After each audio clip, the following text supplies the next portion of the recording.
जो लोग इस वक्त पाकिस्तान के साथ दुश्मनी पे उतरे हुए हैं, कत्ल गारत का जो बाज़ार गर्म किए हुए हैं, उनको ये बात समझ लेनी चाहिए कि वो कत्ल गारत करके न सिर्फ बलूचिस्तान के अवाम के ख़िलाफ़ जा रहे हैं, बल्कि ये मैं समझता हूँ कि पाकिस्तान के साथ सरीहन दुश्मनी है। और चीन जैसा एक दोस्त मुल्क जो कि अपने वसाइल से उन्होंने पाकिस्तान को तोहफ़तन ये एयरपोर्ट दिया है, मैं समझता हूँ कि हमें उसकी कदर करनी चाहिए। वज़ीर-ए-आज़म शहबाज शरीफ ने गवादर पोर्ट के खिलाफ महाजराई को पाकिस्तान दुश्मनी करार दे दिया। कहते हैं बदअमनी फैलाने वाले बलूचिस्तान के कारखान नहीं, मुल्क दुश्मन नहीं चाहते गवादर बंदरगाह फाल हो। कुछ लोग पाकिस्तान के साथ दुश्मनी पर उतरे हुए हैं। वज़ीर-ए-आज़म का वफाकी काबीना के इजलास से खिताब। वज़ीर-ए-आज़म का गजा की बहाली और तामीर नो के लिए किरदार अदा करने का ऐलान। कहा गजा में बहुत खून रेजी के बाद जंग बंदी हुई, 50,000 से ज्यादा फलस्तीनियों को शहीद किया गया। शहीद होने वालों में ज्यादातर बच्चों और खवातीन की तादाद है। वज़ीर-ए-आज़म ने कहा फितना अल खारिज के खात्मे के लिए काविशें जारी हैं। जो कुर्बानियां दी जा रही हैं, हुकूमत और आवाम चाहकर भी शोहदा का कर्ज नहीं उतार सकते।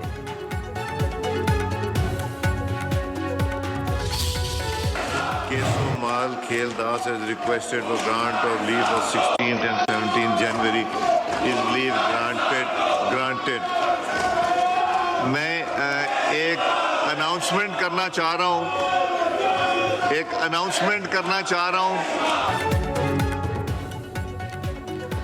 कौमी असम्बली में हंगामा आराई, ऑपोजिशन का एहतजाज, शदीद नारेबाजी, पीटीआई के अरकान नशिस्तों पर खड़े हो गए, एजेंडे की कॉपियां फाड़ दी। वज़ीर-ए-आज़म शहबाज शरीफ के इजलास में शिरकत। कौमी असम्बली आमद पर हुकूमती अरकान का डेस्क बजाकर इस्तकबाल। शेर आया के नारे। वज़ीर-ए-आज़म शहबाज शरीफ का नवीद कमर और खुर्शीद शाह से उनकी नशिस्त पर जाके मुसाफहा। हुकूमती अरकान वज़ीर-ए-आज़म के गिरद जमा हो गए। वज़ीर क़ानून की तकरीर के दौरान भी ऑपोजिशन अरकान का एहतजाज। शोर शराबा में आवान की कार्रवाई भी जारी रही। कानूनी शहादत 1994 में तरमीम का बिल पेश, मुतल्लिका कमेटी को भेज दिया गया। हुकूमती मुज़ाकराती कमेटी का इजलास, पीटीआई के मुतालबात पर गौर, जुडिशल कमीशन की तश्कील की मुखालिफत। वजीर कानून और अटॉर्नी जनरल ने ब्रीफिंग दी। तहरीक इंसाफ के मुतालबात पर जवाब की तैयारी के लिए ज़ैली कमेटी बना दी। राना सनाउल्लाह कहते हैं जुडिशल कमीशन बनेगा या नहीं, जवाब तैयार होगा तो पता चल जाएगा। इरफान सिद्दीकी के मुताबिक पीटीआई के मुतालबात का 7 वर्किंग दिनों में जवाब देंगे। हुकूमती मुज़ाकराती कमेटी का इजलास आज फिर होगा। ज़राए के मुताबिक स्पीकर कौमी असम्बली 28 जनवरी को हुकूमत और पीटीआई के मुज़ाकराती कमेटियों का इजलास तलब करेंगे। हुकूमती कमेटी पीटीआई को तहरीरी जवाब देगी।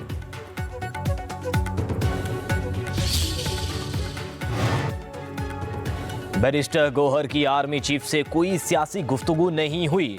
आर्मी चीफ ने वज़ीर-ए-आज़म को बैरिस्टर गौहर से मुलाकात की तफसीलात से आगाह कर दिया। वज़ीर दिफा ख्वाजा आसिफ कहते हैं पीटीआई सियासतदानों से बात करने के लिए तैयार नहीं थी, मगर आज बातचीत कर रही है। 2014 में जब धरना दिया गया तब से कमीशन बनना चाहिए। मुल्क में अदलिया ने 75 बरस से तबाही मचाई हुई है। अमेरिका ना चाहे तो IMF मसाइल हल नहीं करेगा। हमने पहले भी अमेरिका का दबाव बर्दाश्त किया, अब भी करेंगे। बानी पीटीआई पर कोई भी एतबार करने को तैयार नहीं।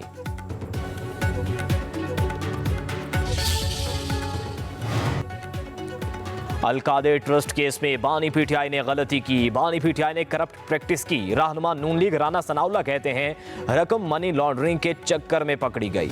ये थर्ड पार्टी के बगैर मुआहदा नहीं हो सकता था। बरतानवी कानून के मुताबिक रकम पाकिस्तान वापस आनी थी। अलकादे ट्रस्ट के मालिक बानी पीटीआई और बुश्ता बीबी हैं। 9 मई के मुकदमात अदालतों में चल रहे हैं।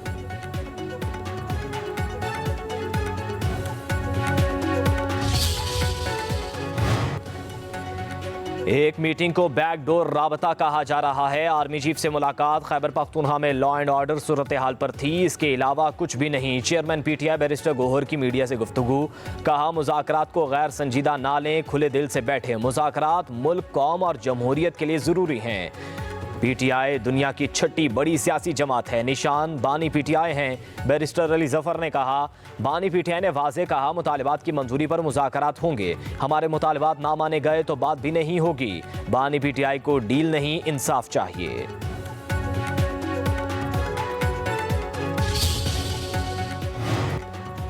हम सबका एक ही एजेंडा, आईन और कानून की बालादस्ती चाहते हैं, मुल्क में कानून का बोलबाला हो। कौमी असम्बली में अपोजिशन रहनुमा उमर अयूब की मीडिया से गुफ्तगू, कहा तमाम अपोजिशन जमातों को एतमाद में लेंगे, हमारा एक गठ होगा, हम मुल्क में फ्री एंड फेयर इलेक्शन चाहते हैं। मुस्तफ़ा नवाज को उखर बोले, बंद कमरों में बैठकर फैसले अवाम पर थोपे जा रहे हैं, सियासी जमातों को अपने एजेंडे से निकल कर आगे बढ़ना होगा।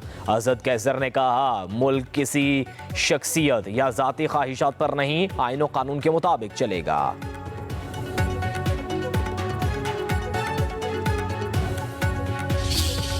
ने वाज़े तौर पर ऑब्जेक्शन किया है कि ये जो कनाल बनने का मंसूबा है, 6 कनाल की बात हो रही है, मैं साफ बात करूंगी, लगी लिपटी नहीं, कि ये 7.2 मिलियन एकड़ पर मुहित चोलिस्तान जो रेगिस्तान है उसे हरियाली में तब्दील करने के लिए, कमर्शियल फार्मिंग के लिए, सरमायाकारी के लिए ये पानी डाइवर्ट किया जा रहा है।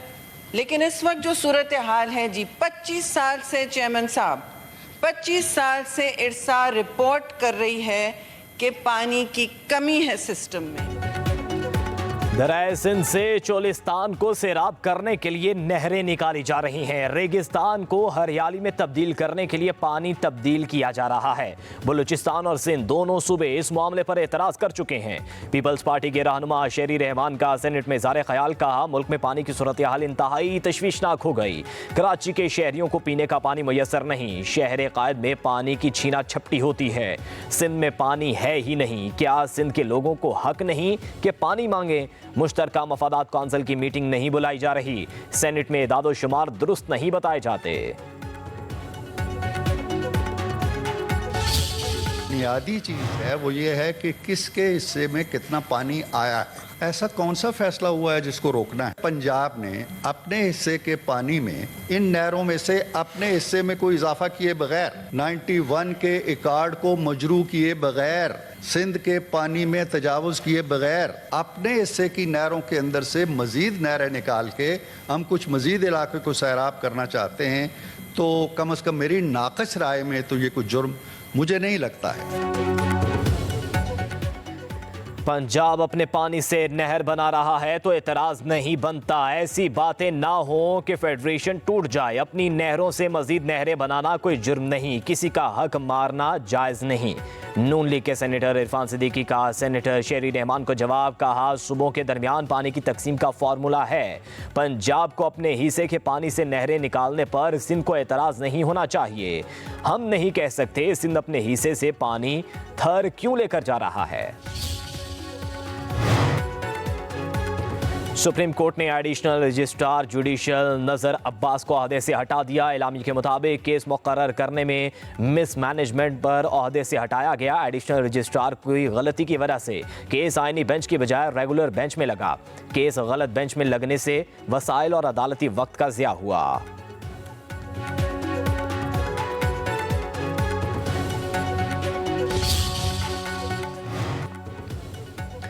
वज़ीर आला पंजाब मरियम नवाज ने पंजाब में अपनी नौयत की पहली और सबसे बड़ी कारोबार फाइनेंस स्कीम का इजरा कर दिया। मरियम नवाज ने एक बयान में कहा, आसान कारोबार स्कीम के लिए 84 अरब रुपए से जायद और आसान कारोबार कार्ड स्कीम के लिए 48 अरब रुपए से जायद रकम मुख्तस कर दिए। 10 लाख से 3 करोड़ रुपए के बिलासूद कर्जे दिए जाएंगे। कहा, आसान कारोबार स्कीम के तहत कर्ज 5 साल की आसान किस्तों में वापस किया जाएगा।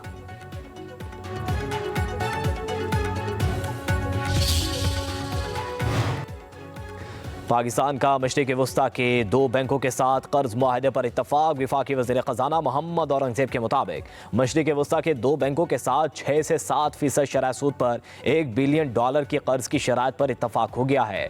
IMF का वफ़द फरवरी में पाकिस्तान का दौरा करेगा। मईशत की कमज़ोरियाँ दूर करने का यही वक्त है।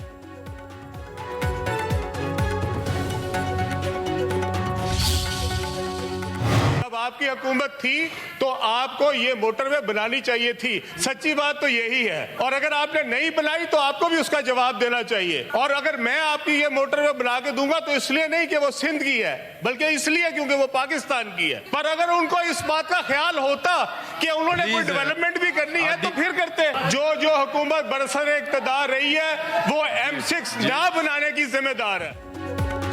वफाकी वज़ीर मवासिलात अलीम खान की सेनेट में पीपल्स पार्टी और PTI पर कड़ी तनकीद। M6 मोटरवे की तामीर रवां साल शुरू करने का वादा। सेनेट में इज़हार ख्याल करते हुए कहा, जो हुकूमत बरसरे इक़्तिदार रही वो M6 ना बनाने की जिम्मेदार है। पीपल्स पार्टी और तहरीक इंसाफ अपने अदवार का हिसाब दें। अलीम खान की तकरीर पर पीपल्स पार्टी के सेनेटर्स का एहतजाज। वज़ीर कानून आज़म नज़ीर तारड़ ने अलीम खान के बयान पर पीपल्स पार्टी से माजरत कर ली। कहा, हमारे लिए पीपल्स पार्टी, नून लीग, PTI, BAP के कायदीन काबिल इज्जत हैं। किसी सूबे से वाबस्तगी की वजह से या सियासी जमात की वाबस्तगी की वजह से दिल आज़ारी हुई है तो काबीना इज्तमाही तौर पे क्योंकि रिस्पॉन्सिबल होती है। मैं माजरत ख्वाह हूँ। हमारा माहौल बड़ा अच्छा होता है। आसिफ अली जरदारी अपने जराम की वजह से जेल गए। बानी PTI ने मवाजना ना करें। मशीर इत्तलात KP बैरिस्टर सैफ का शर्जील इनाम मेमन के बयान पर रद्दअमल। कहा, बानी PTI को अल-कादिर यूनिवर्सिटी बनाने पर सजा दी गई। आसिफ अली जरदारी की तरह स्विस अकाउंट्स भरने पर नहीं। सिंध हुकूमत खुद कच्चे के डाकुओं की क्राइम पार्टनर है। बानी PTI को करप्ट साबित करने के बजाय थर में भूख और अफलास का शिकार बच्चों की जिंदगियां बचाने पर तवज्जो दी जाए। कराची की गलियों में डकैती और राहजनी उरूज पर है। सिंध हुकूमत इस पर काबू पाए। कमीशन बनने पर ही मुज़ाकरात का सिलसिला जारी रह सकता है। मुतालिबात की मंजूरी तक मुज़ाकरात कामयाब नहीं हो सकते। सेनेटर फैसल जावेद की पेशावर में मीडिया से गुफ्तगू। बोले, बानी PTI को सियासी इंतकाम का निशाना बनाया गया। अल-कादिर ट्रस्ट केस में हुकूमत को नुकसान नहीं हुआ। ये केस अदालत में अड़ जाएगा। बानी PTI डील नहीं करेंगे। शहरियार अफरीदी कहते हैं, बानी PTI के खिलाफ कोई सबूत नहीं, जल्द रिहा होंगे। खैबर पख्तूनख्वा के वज़ीर कानून आफ्ताब आलम का कहना है कि मैं अपने पहले दिन से मुज़ाकरात के खिलाफ हूँ। जिनसे मुज़ाकरात कर रहे हैं वो मुज़ाकरात वाले नहीं, जाली वोटों से आए हैं। शेर अफजल मरवत को PTI की जानिब से एक और शोकॉज नोटिस। कहते हैं, हसद का कोई इलाज नहीं। 1-2 लोग मेरे खिलाफ हैं जो बानी PTI के कान भरते रहते हैं।